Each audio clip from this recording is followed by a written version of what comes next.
नमस्कार, hot topic में आपका स्वागत है। मैं हूं अखिलेश शर्मा। दिल्ली की सीमाओं पर बैठे किसानों को हटाकर रास्ता खोलने को लेकर आज सुप्रीम कोर्ट में सुनवाई हुई। कोर्ट ने किसानों से कहा कि बेशक उन्हें प्रदर्शन करने का अधिकार है, लेकिन सड़क बंद करना गलत है। इस पर किसानों की ओर से कहा गया कि रास्ता उन्होंने नहीं बल्कि पुलिस ने बंद किया है। 10 महीनों से तीनों कृषि कानूनों के खिलाफ दिल्ली की सीमाओं पर बैठे किसानों की नजरें गुरुवार को सुप्रीम कोर्ट पर टिकी थीं। पिछली सुनवाई में सुप्रीम कोर्ट ने 43 किसान नेताओं को नोटिस जारी कर जवाब मांगा था। सुप्रीम कोर्ट ने कहा है कि सड़कें साफ होनी चाहिए। किसानों को आंदोलन करने का अधिकार, लेकिन सड़क जाम नहीं कर सकते। अब कुछ समाधान निकालना होगा।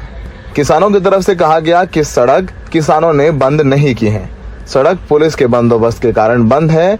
किसान दिल्ली जाना चाहते थे। सड़क बंद कर किसानों को बदनाम करने की साजिश है। पुलिस सड़क खोल दे, किसान रामलीला मैदान जाना चाहते हैं। सुनवाई के दौरान किसानों की तरफ से 2020 के सुप्रीम कोर्ट के उस फैसले का जिक्र किया गया जिसमें कहा गया था कि जब तक किसान शांतिपूर्वक ढंग से सीमाओं पर धरना दे रहे हैं, उन्हें वहां से नहीं हटाना चाहिए। किसानों ने यह भी मांग की कि इस मामले को भी 3 जजों की बेंच द्वारा सुना जाना चाहिए। केंद्र सरकार की तरफ से कहा गया कि अगर किसानों को रामलीला मैदान जाने दिया तो किसान रामलीला मैदान और जंतर मंतर में ही घर बना लेंगे। किसान दिल्ली में आए वो चाहते नहीं, हम दिल्ली में आने आए थे। सरकार ने हमें जबरदस्ती रोका हुआ है। सरकार बैरिकेड हटा ले, हम फैसला कर लेंगे, उसके बाद हमें कहाँ जाना है। भाई दिल्ली आने के लिए कोई पासपोर्ट वीजा तो नहीं चाहिए ना। क्यों रोका हुआ है हमारे को दिल्ली आने से? हम दिल्ली आके अपनी आवाज उठाने आए हैं। सुप्रीम कोर्ट ने किसान संगठनों को जवाब दाखिल करने के लिए समय दिया है। अब 7 दिसंबर को अगली सुनवाई होगी। सुप्रीम कोर्ट ने साफ किया है कि जब संगठनों का जवाब आएगा तो तय करेंगे कि आगे आदेश जारी करें या फिर मामले को अन्य याचिकाओं के साथ जोड़ें। आप देखेंगे जहां पर सिंघू बॉर्डर में किसानों के तंबू टेंट लगे हैं, उसके अगल बगल से गाड़ियां आ जा रही हैं। किसानों का कहना है कि वो किसी को नहीं रोकते हैं, किसी गाड़ी को नहीं रोक रहे हैं। सुप्रीम कोर्ट में भी उन्होंने यही दलील दी है कि दिल्ली पुलिस की बैरिकेड की वजह से लोगों को दिक्कत हो रही है। अब किसानों को ये रहा ज़रूर है कि अब 7 दिसंबर तो उनको ज़बरदस्ती यहाँ से नहीं हटाया जाएगा, क्योंकि अगली तारीख तब है।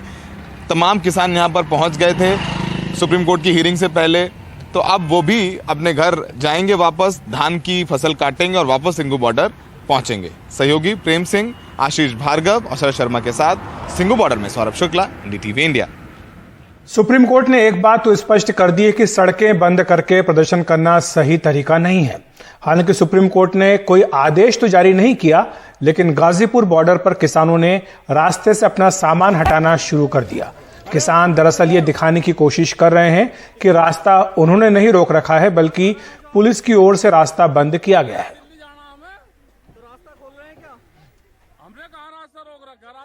हमने कहा रास्ता रोक रखा, रास्ता पुलिस ने रोक रखा है। इन्होंने कहा हम भी हटा रहे, तुम भी हटा लो। हाँ, हम तो दिल्ली जाएंगे। तो किसान जो ये रास्ता पूरा खोलेंगे? हाँ, पूरा खोल लेंगे। दिल्ली जाएंगे तो ये पूरा हटा देंगे आप लोग? हाँ, सब हटा देंगे। तो दिल्ली में कहाँ जाएंगे? दिल्ली में तो पार्लियामेंट पे चलेंगे और कहाँ जाएंगे? जिसने कानून बना उसी के घर के बाहर। तो अचानक से आप क्यों रास्ता खोल रहे हैं? ये हम कहाँ खोल रहे रास्ता? हमने तो रास्ता रोक ही नहीं था। क्या मतलब दिल्ली जाना? तो ये सब टेंट वगैरह क्यों हटाया जा रहा है? दिल्ली जाना। चलो चलिए, आप भी वही साथ चलियो। देश में आज कोविड के विरुद्ध टीकाकरण का एक बड़ा लक्ष्य पूरा कर लिया गया। आज 100 करोड़ टीके पूरे हो गए। इसे लेकर सुबह से ही देश भर में समारोहों का सिलसिला जारी है। शाम हुई तो हर तरफ रोशनी के नजारे हैं। देश के 100 स्मारकों पर तिरंगे की रोशनी की गई है। इससे पहले आज प्रधानमंत्री ने डॉक्टर राम मनोहर लोहिया अस्पताल पहुंचकर कोरोना योद्धाओं को सम्मानित किया था। ये जो 4 तस्वीर आप देख रहे हैं, लाल किले की है, कुतुब मीनार की है, 4 मीनार की और एक कोलकाता का स्मारक है। इस तरह से 4 ये तस्वीर हम आपको दिखा रहे हैं। इसके अलावा देश भर में, पूरे देश में 100 जो प्रमुख स्मारक है वहां पर आज तिरंगे की रोशनी की गई है।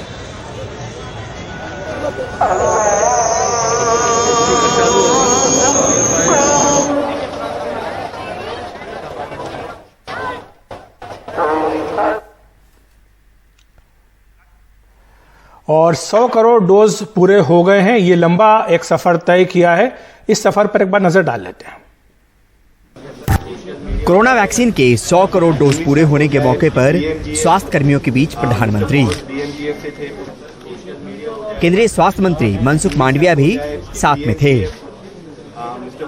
21 अक्टूबर 2021 का ये दिन इतिहास में दर्ज हो गया है। भारत ने अब से कुछ दूर पहले ही 100 करोड़ वैक्सीन डोज का आंकड़ा पार कर लिया है। 100 साल में आई सबसे बड़ी महामारी का मुकाबला करने के लिए देश के पास अब 100 करोड़ वैक्सीन डोज का मजबूत सुरक्षा कवच है। इस मौके पर लाल किले पर देश का सबसे बड़ा 225 फुट लंबा, 150 फुट चौड़ा और 1400 किलो का राष्ट्रध्वज लगाया गया। यहाँ मनसुख मांडविया ने कोरोना वॉरियर्स को लेकर एक गीत लॉन्च किया। ना हम रुके कहीं, ना हम डिगे कहीं, शत्रु हो कोई भी हम झुके नहीं। चुनौतियां अभी भी कई हैं। 100 करोड़ डोजेज तो पूरे हो गए हैं, लेकिन भारत में एलिजिबल पॉपुलेशन या 18 साल से ऊपर की जो आबादी है वो करीब 94 करोड़ है और उनको अगर दोनों डोज लगने हैं तो करीब 188 करोड़ डोजेज की जरूरत पड़ेगी और ऐसे में दिसंबर तक का वक्त है। इस मौके पर स्पाइस जेट ने भी अपने 2 विमानों को 100 करोड़ के रंग में रंगा। 100 crore COVID vaccine doses. This is the world's largest and fastest vaccination drive. This is a momentous. Railway स्टेशनों और मेट्रो स्टेशन पर भी 100 करोड़ टीकों से जुड़ा अनाउंसमेंट चल रहा है। भारत ने आज 100 करोड़ कोविड वैक्सीन खुराक देने की बेमिसाल उपलब्धि हासिल की है। भारत ने 277 दिनों में ये आंकड़ा छुआ है। नई दिल्ली से परिमल कुमार, एनडीटीवी इंडिया।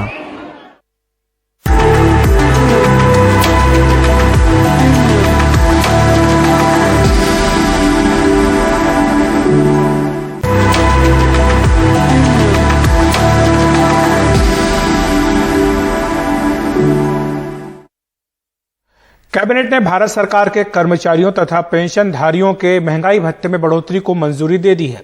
इस बार की बढ़ोतरी 3% की है। इससे कुल डीए 31% हो जाएगा। इसका लाभ करीब 47 लाख कर्मचारियों को मिलेगा। साथ ही करीब 68 लाख पेंशनधारियों को भी इसका फायदा मिलेगा। इस बढ़ोतरी को 1 जुलाई 2021 से लागू किया जा रहा है। इसे केंद्र सरकार की ओर से दीपावली का तोहफा बताया गया है। तो हॉट टॉपिक में इतना ही। देखते रहिए एनडीटीवी।